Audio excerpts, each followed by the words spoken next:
Hello and welcome to Low Budget Gaming and welcome to a potentially new series on the channel. So what I'm trying to do here is cover some interesting games that have come out recently and mention them so that even if you are not interested in picking them up now, you may want to wishlist them for the future.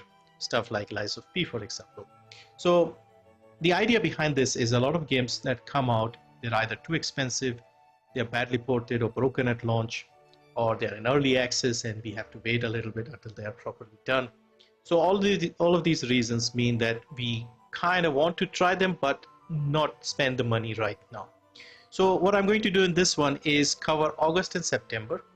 Of course, I can't pick every interesting game that has come out, so I've picked about 10 each, roughly, from each of the months to highlight here. Of course, some of these are well-known games, so you probably already know them. If you have other interesting games, do let us know in the comments below, so I'll keep track of those as well. The idea behind this is I like to try these games, but not right now for the above mentioned reasons. So let's start with August 1st and the big one, which was Baldur's Gate 3. Now this game was in early access for 3 years. It started in 2020, so this was not a new launch suddenly out of nowhere, but based on the hype and the number of people playing, it did seem that way. But yeah, it's been generally very positive, overwhelmingly so. Player numbers were insane at launch. There were like almost 900,000 people playing in early August, and it was a huge success for the studio. Now they were known for making good games. Larian made Divinity Original Sin 2, which was another very popular game. So by all means, excellent game and worth a try if you want a good game, if you don't want to, look at reviews and stuff and just want a good, well-made game. This is the game. Now, for me personally, I don't really play a lot of turn-based RPGs. I do play turn-based games, tactics mostly, but RPGs, big RPGs like this, I'm a little hesitant because they are usually very long, like 100, 150 hours, 200 hours easily. I don't have that kind of time. The other thing is, a lot of these games, they have great stories, but it seems that sometimes the turn-based combat gets in the way of the story and the quest. So this is a type of game that I would buy when it's very cheap, because I know it's good, but I'm also a little unsure whether I'll get into it or not, if that makes sense. So right now it's a full price game, $60, 3,000 here in India. Divinity Original Sin 2 is very cheap. You could try that out and see if you like it, and then try this if you end up liking it. Now the surprising thing with Divinity Original Sin was that it is also similar. It's a turn-based game, tactics, party-based RPG, but it did not feel like that. When I played it, it was fun. So I'm hoping this is the same. But yeah, I'll still wait for a big sale before picking this up. But yeah, it is something I will consider later down the line. Next is Atlast Fallen. So Atlast Fallen, before it came out, when we saw the sort of trailers and the reveal, I think it was in one of the showcases in the summer Xbox showcase or something. It looked interesting, but it just went under the radar, did not hear much about it, and maybe it was the Baldur's Gate hype. But whatever reason, this game did not do well, and it's got mixed reviews, so it's probably some issues, bugginess or something. But yeah, it just sort of disappeared. It looks interesting. Combat is sort of fast-paced. You have this sliding on the desert and things like that. So this is a kind of game that is a AA game, if you will, and worth a look when it's very cheap. So yeah, again, a game that I may consider when it's a lot cheaper, or if it's in a bundle or something. At the moment, the reviews are mixed, so I would like these to be positive before I pick this up. Base price is a little expensive. Now this is unfortunately an issue right now, in my opinion, that because of the inflation or whatever, game prices have gone up quite a bit. So these indie games and AA games that were not very expensive are suddenly priced a lot more, and if they're not great, they just fall by the wayside and we just forget about them. This is one of those games that we may completely forget. So let's see how it turns out in the future, if they still keep improving and patching it, and if it gets a good regional price. Because up until like a couple of years ago, we were getting a lot of big games for next to nothing, and now even the indies and double A's are quite a lot. At least I'm talking from the Indian perspective, because the regional prices have gone up quite a bit here, and I feel like the quality has also gone down at the same time. So it just seems a little weird. Now, a game like this would have been like, I don't know, 1100 in India at launch at full price, and then on sales we might be getting this for 200-300. Right now it's 2300 and $50. So it'll take a long time before it gets to those old prices, or maybe it'll never get to that point. So maybe we might see it in a bundle, or maybe if Epic still keeps giving away the games, we might see them. I would like to try it, but yeah, it'll have to be really cheap before I get this. Next is Turbo Overkill. So this is your typical boomer shooter, cyberpunk FPS style game, easy to run, Duke Nukem style game. And yeah, it looks good, it looks fun. There's a demo here, it's not expensive. Retail price has gone up sadly. So see, if this was $449 right now, this would be something I would pick up even at $449 at like launch price without any issues. But now at 1100 with a 20% discount, it is $880. Now I'm hesitating, and I'm thinking I'll pick it up when it's under 500 or 300 or something. And also when I'm in the mood for boomer shooters, I tend to go through phases. So right now I'm playing RPGs. Sometimes I'm in the mood for boomer shooters. Sometimes I want indie games. Sometimes I want zombie games. In fact, I'm playing zombie games right now, open world or whatever. So currently not in the mood for boomer shooters. When I am back in this phase again, I'll probably have a look at this. But yeah, it's very good, overwhelmingly positive, and it looks like easy to run and fun to play. Now next up we have Verne, The Shape of Fantasy. So this is your smaller indie story-driven game. Looks interesting. Recent reviews are a bit mixed though. Overall are still very positive, 82%, so it's not bad. So it says here, become Jules Verne and adventure into the dangers that hide in Hemera, a fantastic parallel world built from his own imagination. Explore, solve puzzles, and unlock the most coveted secret of the mighty Atlantis. Sounds interesting. It's got a pixel art style. Dave the Diver was another interesting one, pixel art, also underwater based. So this is obviously not related, but it just reminds me of that. So it looks good, and this is also something that I hope pops up in a humble choice or something. You know, when they have like a bunch of indie games, I hope this is one of those, because that's how I would like to get it, all through Epic, in fact. Otherwise, if it's very cheap, I'll have it. So right now, it's not an expensive game. This is probably one of the only games that is not expensive. They also have a demo, 483 right now, so under 400, $1049. So yeah, I would still like it to be a little less. Now 500 roughly was what I was spending for bigger games not too long ago. So a small indie game on sale at 500, or still like a little more of a sale, especially because the reviews are not that great. Now on to Shadow Gambit, the Curse Rule. So I am going to get this game at some point. This is a definite, buy, but when, it'll depend on the price. So this is a stealth-based isometric style game. I did play the demo of this, and we even put a Let's Play style video on the other channel. This looks a lot of fun. I enjoyed it. It is made by the same people who made Shadow Tactics, Blades of the Shogun, and Desperados 3. Both those games are fantastic. Now this one here is $40, 2,000 rupees. So quite expensive. This is if this was 483 like the previous game, I would have bought this game, because that is the sweet spot for a game like this. It's for decent playtime, good quality gameplay, and generally well-made games. Now I've heard from one of the guys in the comments that this publisher, this developer has gone out of business, which is a shame, because so far the 2-3 games I've seen, they have been pretty good, like Shadow Tactics, Desperados 3. So I don't know why, maybe this style of game isn't as popular. But yeah, it's a fun game, overwhelmingly positive as well. And yeah, they still have the demo, so you can have a look.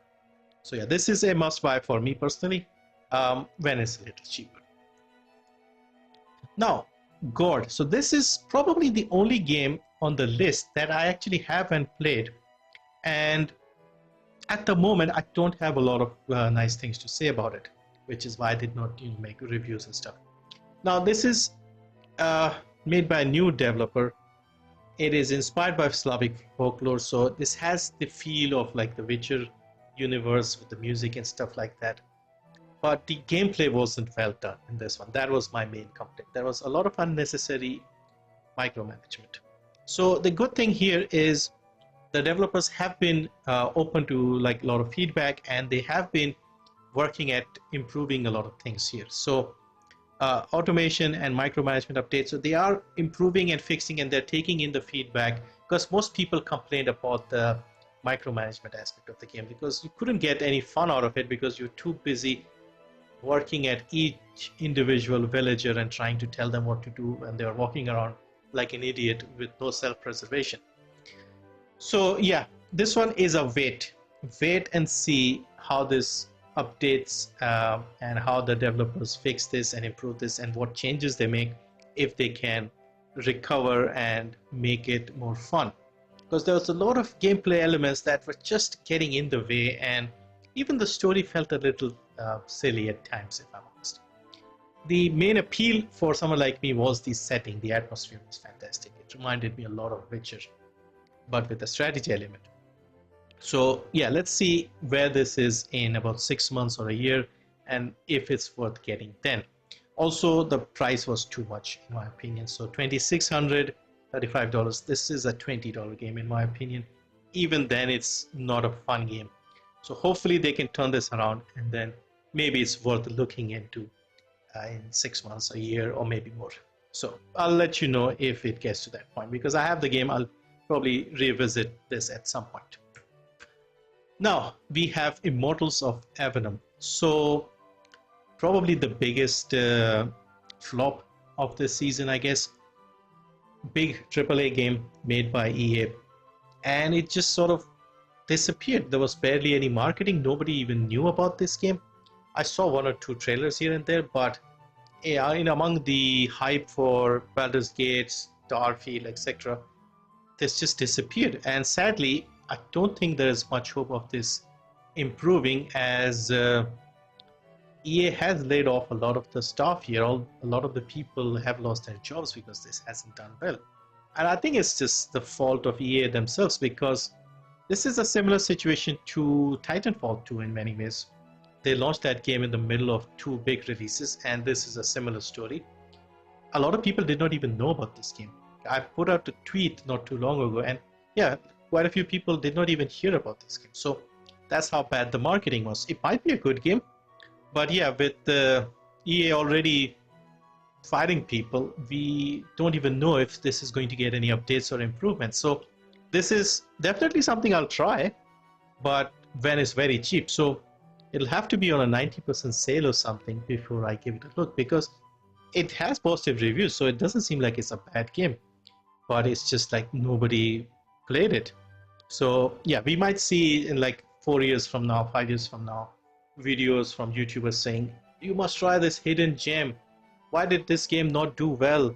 Why did nobody play this game at launch? Blah, blah, blah. You'll have those videos, hopefully, if it's that good. So yeah, I'll have a look when it's cheap, or when if it's in like a subscription service or something. EA Play, maybe they might have it in 6 months or something. So yeah, price is a full price game. So yeah, no way I'm paying this much right now. So I don't pay this much anyway, so we'll have to wait. But yeah, I'll definitely try and see if this is something to play. Who knows, maybe it's good. Next we have an indie game, sequel to Blasphemous II.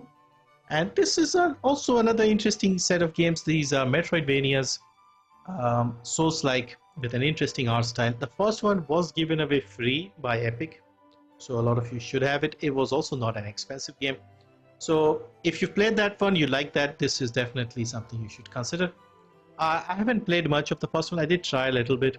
So when, again, depending on my mood, when I'm in the mood for Metroidvanias, I'll go and play that first. If I end up really liking it, then I'll have a look at this and see where it is in terms of sales. But overall, it looks like a very good game, 90% rating here. So yeah, it seems like a successful game by all means. It's not too bad, $30. But again, it's an indie game. $2,400 seems a little on the high side because it's close to like the full price. So there's barely any regional pricing here. So yeah, this will have to be on a big sale before I buy it. Hopefully, since they gave away the first Blasphemous game, Epic might do the same. If Epic is still doing free games, because they have also cut down a lot of their stuff. So yeah, I don't know how long we'll be getting the free game. So yeah, we'll see. Maybe we'll get this in a bundle. But yeah, this is also another game that I would like to add to my library at some point. Next, we have Fort Solis. So Fort Solis is your horror thriller on Mars, walking simulator, story-driven type game. It looks good. It reminds me a little bit of that other game, Deliver Us the Moon. Maybe it's a different style of game, but it just sort of the visuals reminded me a little bit of that. It looks very good. Now, when this came out on the 22nd of August, I remember Googling because I had heard this is coming out. So I thought, let's see what the game is like. And this was mostly negative here. So it seems to have improved a little bit. I think it was like very badly done. Port was bad. It wasn't running well, very poorly optimized. So they have been fixing it. It overall seems to have reached mostly positive. And I would like to have a look once again. In fact, this whole video, all the games, I would like to have a look at them at some point. I shouldn't keep saying that over and over. But the point is, it has to be really cheap and fixed before I consider this. So for now, this will stay on the wish list until both those things are achieved. So right now it is 1860. No way I'm paying that. This has to be like 300 max before I think about this. $25 too much, I feel. This is like a $5 game in my opinion in a few years time, hopefully, and good reviews. Now this is a big one. Armored Core 6 Fires of Rubicon from Software. I had no idea about this series, never heard of it before. It sort of came out of nowhere, and yeah, it seems to be very good, very positive. I saw a lot of chat about this on Twitter and other places. Like I said, I had no clue about this. So it's a mech sort of fighting robots type game. Yeah, I mean, this is one of those style of games that if you don't play these and you want something different to try out, this seems like a good one. It's got good reviews. Of course, it's a From Software game, so it is expensive. 3,600. They have also increased the price, I believe. They did that for Elden Rings. I think they did the same for this one. Yeah, see, 2,500 went up to 3,600. So this is sadly, even though I just said that all these games are going on the wish list and I'll be buying them at some point, this one is very low on the list now with the price increases. And we also know From Software doesn't give big discounts. They rarely give you like a 90% sale. They don't seem to pop up in any bundles. And they have increased the regional price. So I don't know. Even in like something like Dark Souls 1, 10 years later is still like only 50% off, and they've increased the price for that. So this seems very, very unlikely I'll be playing this, even though I would like to try it. But yeah, for those who are familiar with the series and like it, this might be good. Next is Sunkenland. Oh, actually, this is also something I haven't played. So this is a co-op survival game in a sort of sunken part of the world or whatever it is, and it is actually fun. I played it. I streamed a few hours. I haven't played it since, but it's your usual crafting game, survival crafting. You can play with friends, you can play with solo. You start off with basically nothing, like you're in your underwear on an island. You start swimming, get some clothes on, gather some firewood, build a fire, build a bed, grow some potatoes. What were we growing? We were growing strawberries, I think, in this one. Make a spear or something, fish for, kill the marlin, get the whatever it is, tuna, and yeah, basically just build your fortress, then go and trade, fight off the raiders. It was fun. I'll be honest here, it was fun. This is definitely something to play with friends. Even solo, it can give you some good gameplay, but this is an early access game, so you'll have to wait. Even in this short time, there have been a lot of ups and downs. There was like a hacker problem already. There's some bugs and things like that. So they seem to be very open to fixing stuff, and it seems quite popular right now. So might be worth a look. It's also not too expensive. It was on a small discount, I think, on sale. I got it from the devs, so that's how I played it. But yeah, this is $20, $8.80. They seem to be releasing updates frequently, and it's interesting. Like, there's a lot of scavenging here as well, because you are in a sunken city, sunken world, and basically all these islands, if you just sort of swim under, the water a little bit, you'll see houses and like entire, you know, cities and things like that. And so you can go and scavenge for resources there. So yeah, water world themed basically. But yeah, it was fun. It ran well, optimized well, I guess. Performance was not too demanding. And I think this might be the last game for August. This is Sea of Stars. So this is an old school turn-based RPG, pixel graphics, looks very good, very positively rated. And yeah, I just love the visuals here. Very bright, very colorful. Pixely, but the right kind of pixely, if that makes sense. And yeah, overall, very nice looking game. This is also on the Game Pass, so you can play it there if it is too expensive. Regional price is better. You can see 35. Here is 1500 in India. One of the previous games I showed, I think GORD was like 2600 at the same 35. So it's a bit unpredictable how they choose the regional pricing, but this one is a little more reasonable. I could very easily see myself picking this up on a 50-60% sale. 500-600 I think is not a bad price for this game, especially since it's very positively rated. Of course, you can have a look at the demo here. I don't think it's a very long game because it is the turn-based combat, so it could be longer, but yeah, it's got that very nice look to it, and yeah, I just want to give this a try.